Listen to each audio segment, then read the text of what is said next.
Today's review is for Mildred Pierce from 1945. The director was Michael Curtiz, the music composer was Max Steiner, and the cast included Joan Crawford, Bruce Bennett, and Eve Arden. The film is about after sacrificing everything for her ungrateful daughter, a mother must face the consequences of her actions. So this was good and it's based on a book, and this is one of the few movies I actually went into blind, not knowing that it was a noir film, and I thought it was about something else, like a romantic movie or something.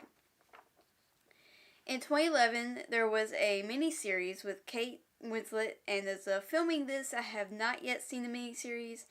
I'm not really sure if I will.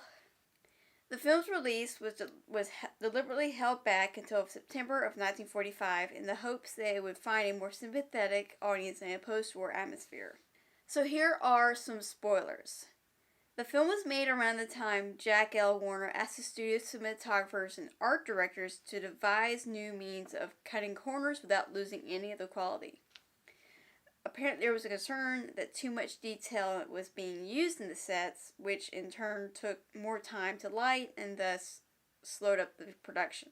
Despite this proclamation, the film suffered no loss of set detail. I want to see more of the relationship between Wally and Bert, especially since they used to be business partners, but even though there are some scenes with them together, they don't really interact.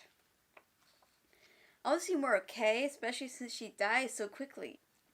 Due to script problems, some of the film was improvised. For a movie from the 40s, there are several perverts.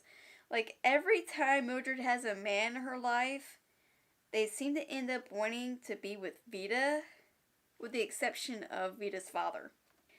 Shirley Temple was originally considered for the part of Veda. And nothing against Shirley Temple, but I think Anne Blythe was perfect for the role. Monty's Beach House was owned by the film's director. It was built in 1929.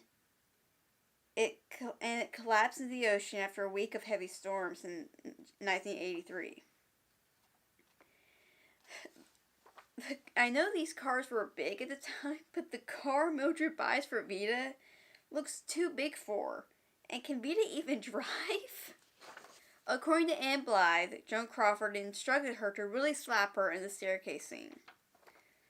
When Lottie announces Bert to Mildred, I love the detail of her messing with the flowers and eavesdropping in the background. It's easy to miss, but I love the detail of Kay's picture on the piano in Mildred's new house. Veda says that Mildred only cares about business and money. Well, she's that way because of you.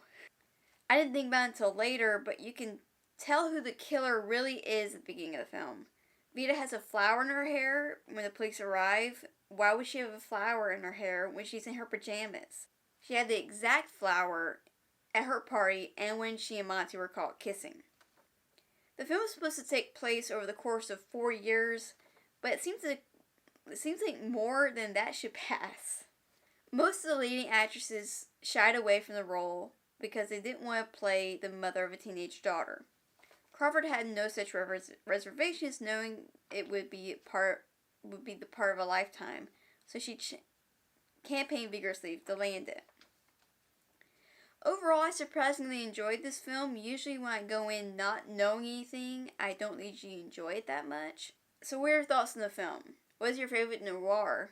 Let me know in the comments, like this video, share around, and subscribe.